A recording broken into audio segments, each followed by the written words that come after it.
Hello, welcome back to Armchair Armory. It is the morning after the night before, to use an age-old phrase. And it finished at Old Trafford, Manchester United 3, Arsenal 2. So frustrating, because I still, based on my what I said in the preview with Stefan the other day, like I don't necessarily think, I still don't think there's, and the scoreline reflects this, I don't necessarily believe that there is that much different between Arsenal and Man United right now. I think this game was fine margins more than anything. I don't think that I think we deserve something from the game. I think individual errors and, let's say, lapse in game management probably cost us. And I think from their point of view, they had Cristiano Ronaldo, and I was always worried. I said to Stefan in the preview, I was always worried with Cristiano Ronaldo being in their side, because I know that, you know, when you've got him in your side, you've got every chance in the world to win a game. So I guess we'll start from the beginning. So this turned out to be Michael Carrick's last game last involvement with Manchester United. He announced after the game that he was stepping down as a first team coach and leaving the club. I think a lot of Arsenal fans probably thought when it turned out that Ralf Rangnick was not going to be in charge in the dugout for this game, that we may have had a better chance, but I was a bit more sceptical. I was kind of like, well, the 2 games that he's been in so far, or been in charge, Carrick has been in charge so far, as in Villarreal and Chelsea, he's got decent results, like a good point at Stamford Bridge, and beating Villarreal 2-0. So I was always thinking, you know, and every time United play Arsenal, it's never a straightforward game. But anyway, so the starting 11 came out pretty much the same, apart from Lokonga was replaced by Mohamed El Neni. Martinelli came back into the side, replacing Bukayo Saka, because Saka obviously went off injured against Newcastle, so probably wasn't fit enough to start. And Ødegaard came back in. I can't remember whether Ødegaard started against Newcastle, but anyway, so I wasn't too fussed about the starting 11. I understood why El Neni was there, because it's Old Trafford. He's an experienced player. He didn't play that badly, to be honest. Like I've seen people lambasting him and saying, why was he playing, all this kind of stuff. But it's like, you know, he's an experienced player. Most of the time he does a job. And I thought he was, out of the 2 central midfield players, he was better than Partey on the night. Partey had, to me anyway, had a bad game. Lost the ball a lot. Couldn't string a pass together for some reason. It was a very contrasting difference between his performance at Old Trafford last season, where we won. So we started the game on the front foot. I think United were doing very well with their high pressing, but I felt like we were playing better than them for the first 10-15 minutes. I think we were playing better than them.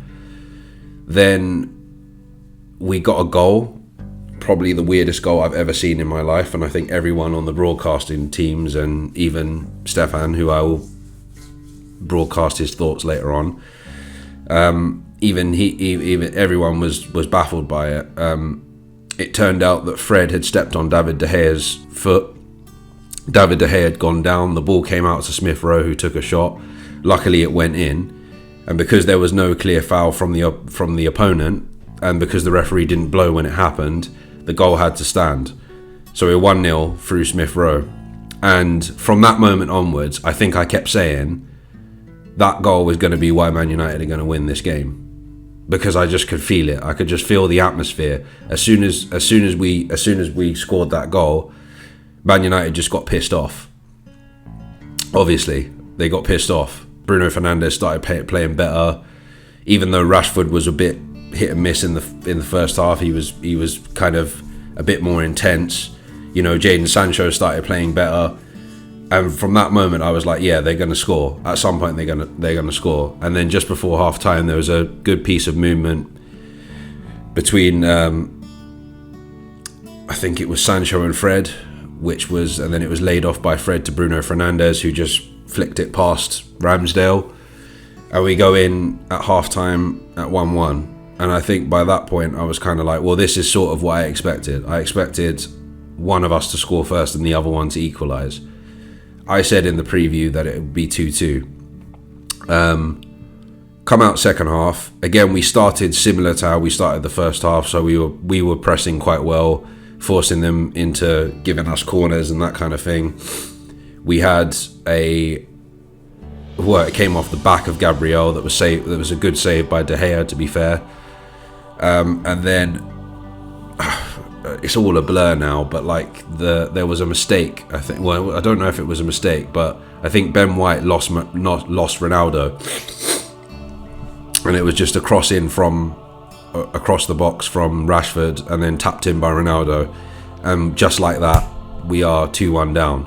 And at that point, I'm thinking, yeah, it's predicting exactly what I've said. And then this is one where I think Arsenal fans need to sort of take check of this, is that in previous seasons, before Arteta, even in the early days of Arteta, our heads would have dropped, and we probably would have capitulated at this point.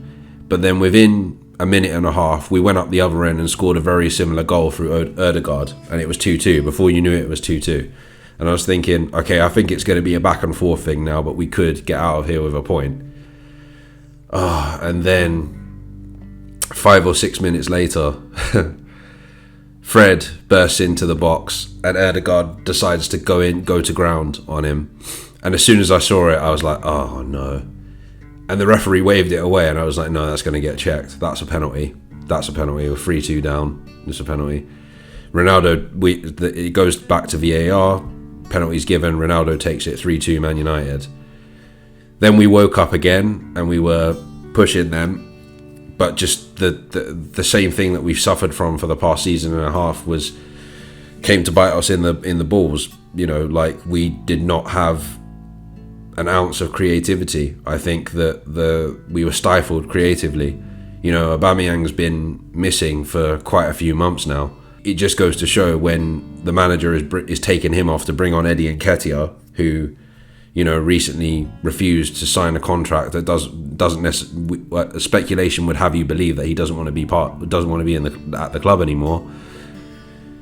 It just makes you wonder, you know, what's going on there. But but that's the thing, and that was our downfall at the end of the day. The lack of creativity that we have in the team, and Cristiano Ronaldo, them having Cristiano Ronaldo. I don't think there was that much to split between the two teams. It was one of those games that I knew was going to be tough, that I knew that if anyone was going to win, it would be either 1-0, 3-2, 2-1, whatever. Unfortunately, it fell on the side of Manchester United this time, and they get the 3 points. They go into this new era under Ralf Rangnick with 3 points.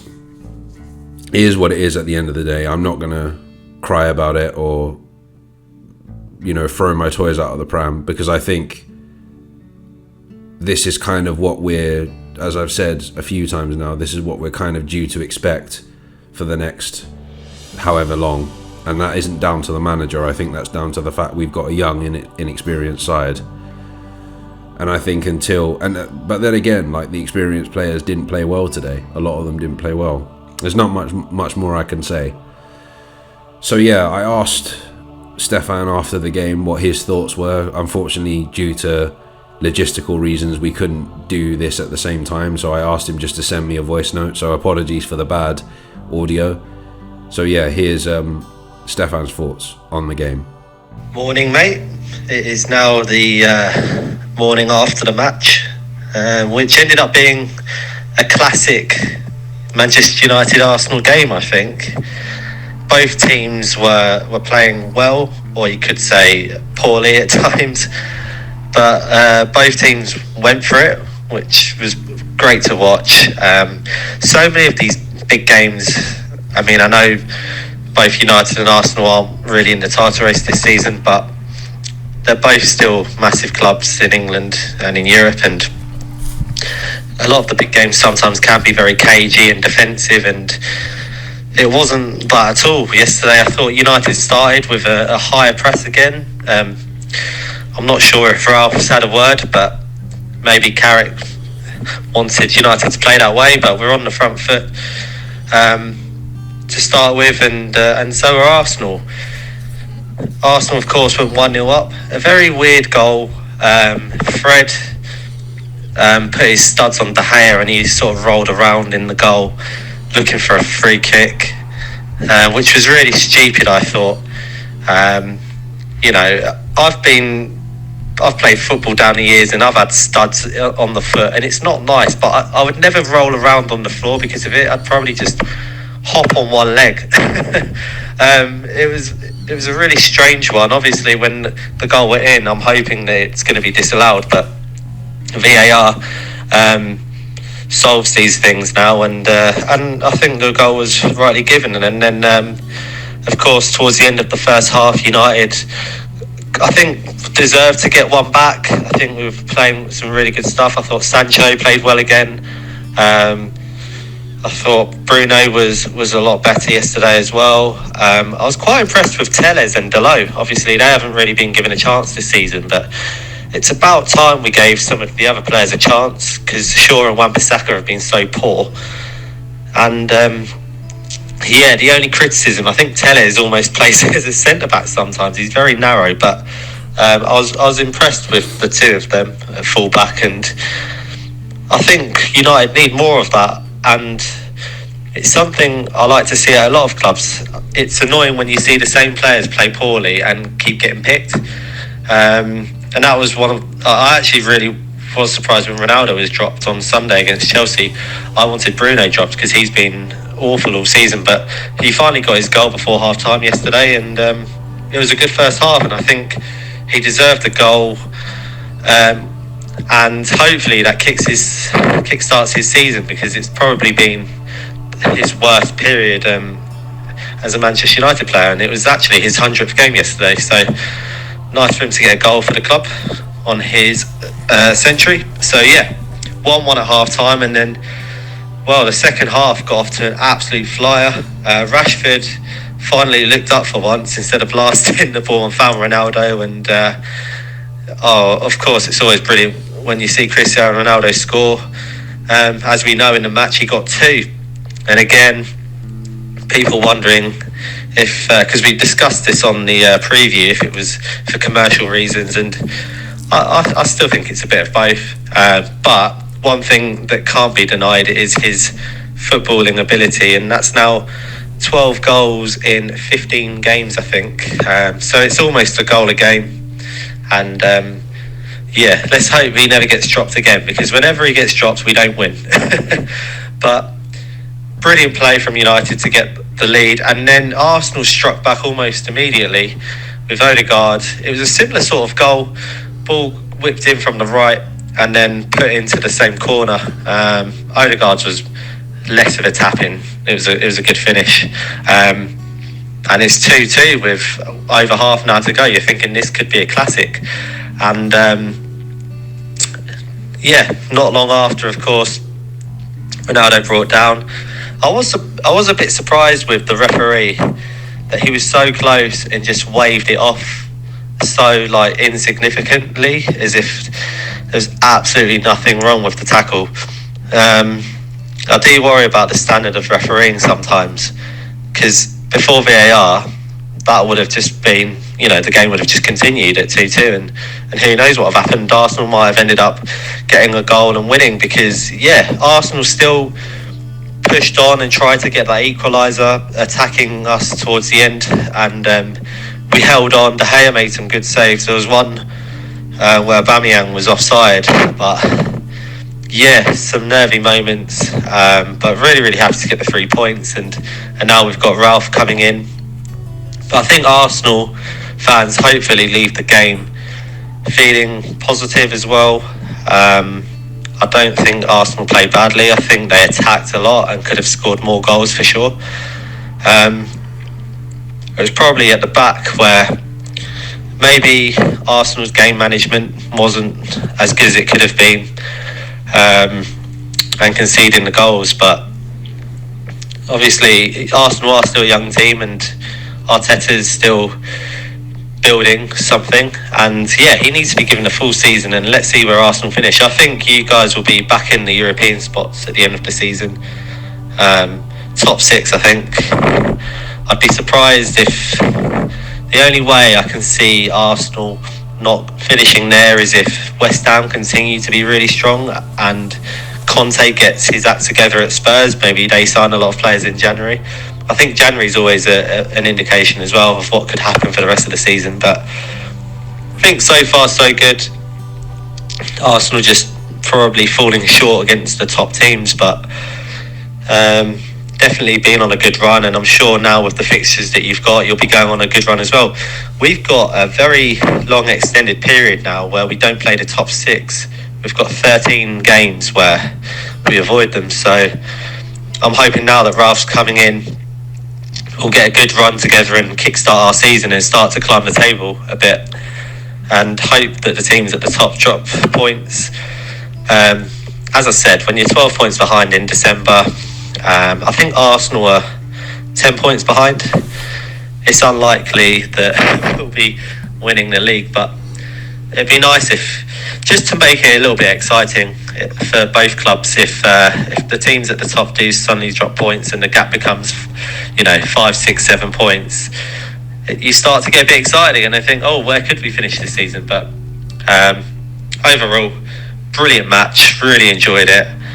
Obviously great for me because we won, and commiserations, mate, but I'm sure we'll have another good game when we play you at the Emirates, and I hope for the same result, but I'm not sure it will happen. Yeah, it can be very tough there sometimes, which has shown down the years. So yeah, another great United Arsenal match, and looking forward to the next one. Cheers, mate. There we go. He would say all that. He said he's biased the same way I would if we won. Anyway, I guess that's that. We just got to take it on the chin. I think I saw Andy Tate from the Stretford paddock saying, just take your medicine. And at the end of the day, that's what we got to do. We can't win at Old Trafford all the time. We've just got to concentrate on Everton now on Monday. So speaking of Everton, I'll be back again previewing Everton at the weekend. We've got them on Monday, but the preview will come out at the weekend. Oh, and before I go, at least my simulation on FIFA came true, because I think I lost 3-2 to Man United on there as well. But anyway, speak to you on the Everton preview. Until then, take care and stay safe.